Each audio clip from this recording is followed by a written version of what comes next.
Yeah, so my thought process when it comes to building a new collection for a console or just getting into a video game console for the first time.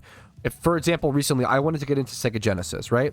What I do is I buy a lot of untested / like 4 parts Sega Genesises. Like I think I just bought like 18 Sega Genesis for like 50 or 60 bucks, something like that. A ridiculously good price.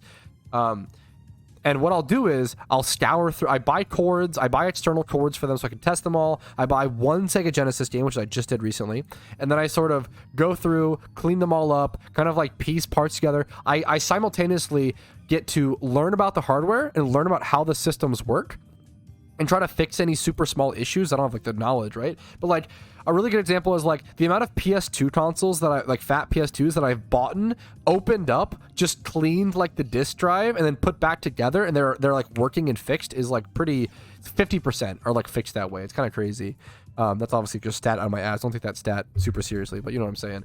But so I bought this lot of Sega Genesis. I bought the cords. I bought one game, and now I essentially am just going to go through. They're all at my plan. I have to like get back to my place to be able to actually test them. So I'm going to go through, clean them all, test them all, see if any of them work. And if I buy a lot of like 18 Sega Genesises or something like that, like usually at least one of them works good enough for me to own. So I'll like buy a big lot of broken consoles for the price of like one working one, and as long as one of them works, I'll keep that one and then like either use the rest for parts or sell them off or keep them or whatever the fuck, right? So like that's sort of my process when it comes to getting into a console. I'll just buy a broken lot as long as I can find one that works and one that functions well enough. That will be my console, and then I'll sell off the rest or like trade in the rest to a local video game store or something like that. Yeah, that's how I get into new consoles, essentially. Very quick little ramble.